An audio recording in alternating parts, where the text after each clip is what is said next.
Welcome to Street Knowledge with Chris Graham. Welcome to the podcast. It is Monday, Labor Day, and we're going to talk some NASCAR with Rod Mullins. And we're going to talk about Darlington. Erik Jones with the win in the first playoff race. And he held off Denny Hamlin down the stretch. Rod, big win for Erik Jones, obviously. And what does this do to shake up the playoff race? Well, it was a big win for Erik Jones. I think I'd been saying most of this 2022 season that he had been running so consistent, and sooner or later he was going to come through with a breakthrough win. It just didn't happen last week. I mean, he could have used it last week. It could have got him into the playoffs. But, you know, I guess he had to wait. And this week it just happened to fall into his hands more than anything else. But, you know, Chris, I can't say enough about this race last night.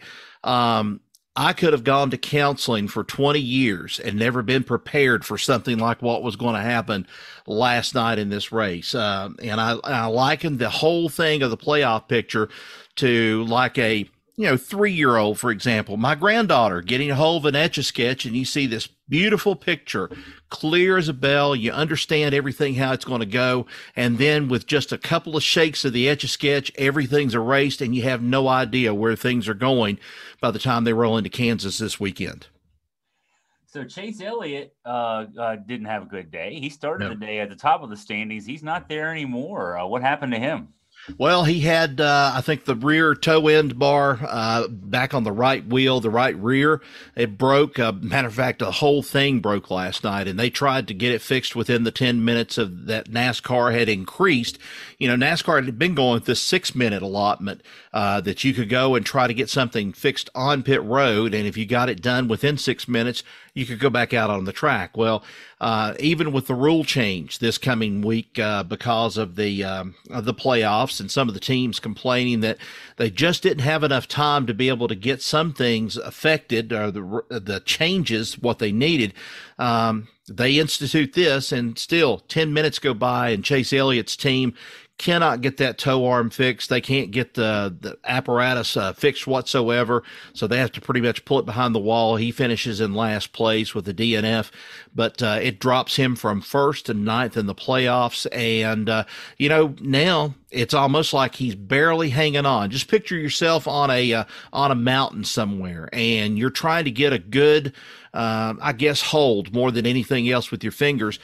And your fingers have got a little bit too much moisture on them, and you're begging for rosin just to be able to go and hold on to it a little bit better. That's the kind of deal he's facing right now. He's in trouble, and he has another bad race like this one. It could very well put him below the cutoff point. I mean, it happened in 8 steps or 8 positions last night. It could very well happen again. Yeah, it's you go from 16 to 12 the next stage. Joey Logano didn't get the win. He led the first 37 laps. He had the pole. He led 64 laps overall. But even though he, after losing the early lead, he wasn't able to get back up there near the top. He does climb to the top of the point standing. So in a sense, a win for him. Yeah, big win for him, no doubt, of being able to just stay in there. But, you have to say an even bigger win, though, for Kyle Larson. Joey Logano pulled that off, of course, staying in the race last night, not running well whatsoever. An issue with the left front tire cost him time and position in the pits, and that cost him the ability to get back on, staying on the lead lap back and forth and so forth. But with Kyle Larson, they could have had a tremendous, disappointment last night. It sounded like the engine was going out on the Hendrick Motorsports Chevrolet. He wasn't the only driver that complained of something like that. William Byron also complained of a noise that started sometime early on in the race. William Byron's problem kind of went away, but he wasn't as much of a factor in the race later on. Kyle Larson got down as many as 3 laps, but managed to get those 3 laps back, and he just managed an amazing comeback last night of what, those early engine problems. They were afraid that the engines were going to go. That's what they were afraid of with Byron and also with Kyle Larson. But you know what? They did end up going south and sour for Martin Truex Jr. and, of all people, Kyle Busch just 20-some laps before the end of the race. Yeah, well, his issue, he was it a blown engine? Yeah, well, with Martin Truex Jr., I think it was something, either debris or something hit a belt, shredded a belt or something like that. And Darlington's known for being very abrasive on tires, and also, so it could have been just about anything. Could have been debris came up and sheared off or sheared into one of the timing belts or something like that is what he described. And then from that point on, engine temperature started going up. For Kyle Busch, this was just one of those things he didn't expect. He was coming around, and then you could all of a sudden hear the engine. It just sounded sick as he was coming around through there and billowing white smoke around. The crowd went crazy because this happened right on the front stretch at Darlington, and they were all just, standing. They were cheering over this, and lo and behold, the benefactor of this whole thing happened to be Erik Jones, and he walked into it, his second win there on the track at Darlington. So as it stands right now, when you look at spots, let's say when I look at the points here, 11. So Busch ends up he's in 11th now after the first playoff race. Daniel Suarez in 12th, Austin Cindric in 13th, Austin Dillon 14th, Chase Briscoe 15th, Kevin Harvick 16th. Of those guys, Busch obviously led a lot of this race, and then has the issue there. Who's most vulnerable among that group right there? Well, I think right now Kevin Harvick is probably very vulnerable out of this, because Kevin Harvick had jumped into this playoff picture winning 2 consecutive races. Everybody thought that everything was going just fine for Stewart-Haas. And then last night, he's going around the track, and then he goes on the radio and says, my rocker panel's on fire. And then flames start shooting up through the dash. He pulls off the apron. By the time that he gets out of the car, flames are just licking up the side of that Ford. And, first thing that Kevin Harvick did last night after he got out of the car, got a little bit of water in his system, he just turned around and he immediately, I think he more than anything blamed NASCAR for his finish last night, because he said it was crappy parts on the race car like we've seen so many times. This is like the second or third incident that they've had problems with this. The car, Fords too, by the way, just catching on fire, the engine catching on fire and so forth. He claims NASCAR hasn't fixed anything and just adds insult to injury to NASCAR for what Harvick had gone through last night. He said, more than anything else, he said, we can't finish a race during the playoff because of, quote, crappy ass parts, end quote. That was his quote last night. And so that had to be the best quote of the night, I think, coming from Kevin Harvick. So there's 2 races left in this first stage of the playoffs. This week, things head to Kansas, and then you'll be down there for the first cutoff race in Bristol on a night. It's a night race on the 17th. So, we'll talk about Kansas, but now that things are shaking up the way they have, Chase Elliott falling all the way from 1st to 9th. I mean, the whole thing, like you said, the exit sketch. I love that analogy. It's been a race for us already. Yeah. What are you thinking about Bristol? I mean, we've seen all this movement in one race. We're going to see much more movement, we have to assume, in Kansas. By the time Bristol gets here, a lot of bumping and grinding will be going on there to get people down from 16 to 12. I don't know if I have that much money on my deductible from my counseling that I'm going to have after this one. I mean, if I haven't had counseling before, and I haven't had counseling about anything like this, but I'm sure I'm going to have it by next week. I mean, this was already rough enough last night watching the race. And when you go and you bring someone that's kind of, I don't know, I wouldn't say they passively follow NASCAR to a certain degree, but when my wife walks into the family room last night, looks up on the TV and says, what happened to Kyle Busch? Who in the world's going to win this race now? It's like suddenly there's a tension there. And whoever said that NASCAR racing wasn't exciting, they haven't been following at all this entire season is how it's gone, and especially following last night's race. I have no idea where we're going by the time we get to Kansas. Kansas could be a run-of-the-mill race. Who knows what could happen? Bristol could be the one that shakes everything up, but after last night, I think Kansas could probably shake up some things as well, and Bristol may be the salt in the wound for a lot of these guys looking to try to advance on to the next round. A lot of them were hoping to punch their ticket last night and get that win, and then that way they wouldn't have to maybe, push as hard or not try to be on top of things as much for the next race or two, because they would already had their sealed deal into the race. But it's not going to happen that way. It's just, we're just in a big mess right now is what we're in. I mean, the points are pretty much, they're outlined right now as the way things are going, but it's anybody's guess of what's going to happen before we get to Kansas.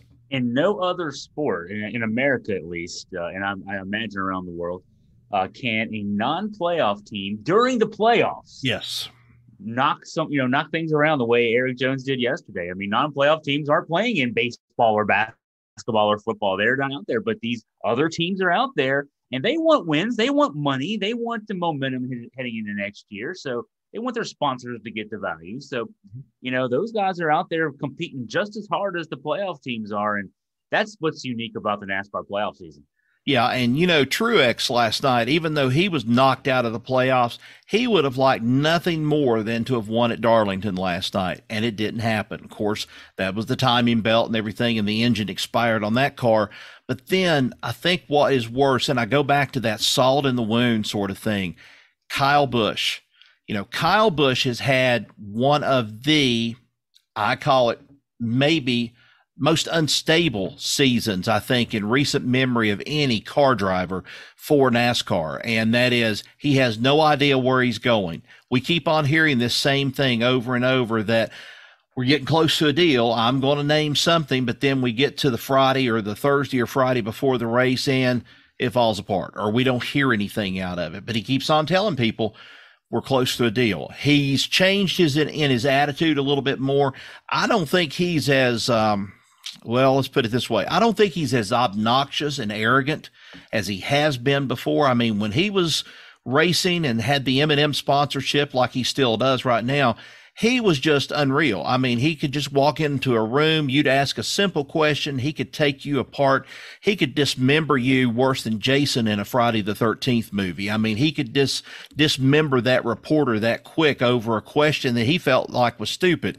Now he is of this whole attitude of, he's very humble. He's just wondering where he's going to shake up and, where he's going to end up next on the NASCAR Cup circuit. I mean, he's got plans already down the road, but we don't know. But, for Kyle Busch, I think this is a big one too. That salt in the wound on this one. And Eric Jones, like I said at the beginning of the podcast, I've been talking about him all season, and I said, sooner or later, going to be a breakthrough. There's going to be a breakthrough for this team. And it hadn't happened here in the last couple of weeks, and it was right down to the nitty-gritty last night. Thought he was going to, come away with the win, but he did end up winning, of course, when he ran away and got away from Denny Hamlin. I thought it was funny, though, Chris, that Denny Hamlin said, Eric ran a good race last night. We had no contact, no bumping or anything like that. I'm sure that if Denny Hamlin had bumped Eric Jones, there would have been an uproar over it, because Denny Hamlin would have taken out probably the crowd favorite in that 43 car, and that would have absolutely just added more tainted goods, I guess, to Denny Hamlin's resume before it was all said and done. The race on Sunday in Kansas at Kansas Speedway is 3 p.m. Eastern on USA Network, and we'll have coverage here on AFP. And if you want to catch up, Rod has a really in-depth story on yesterday's race, last night's race, and we have that on the Augusta Free Press website. So check that out. Thanks for listening to the podcast. Hey, Rod, thank you for your time and insight here today. Appreciate it. Go Hoos. I'm glad of the win on Saturday from the Wahoos in that win over Richmond, and I'm sure that you were following along too, just wondering and hoping that the defense was going to show up, and it did. It showed up this time around, but this is just game one. There's a lot more football to be played, though. They showed up enough. I'll say that. That's what counted. They weren't the Bears 46 defense or the monsters of the Midway, but they did enough. So we'll take it. We'll take it. They didn't lose to ODU. Nothing got stolen from the locker room, so it was a good day.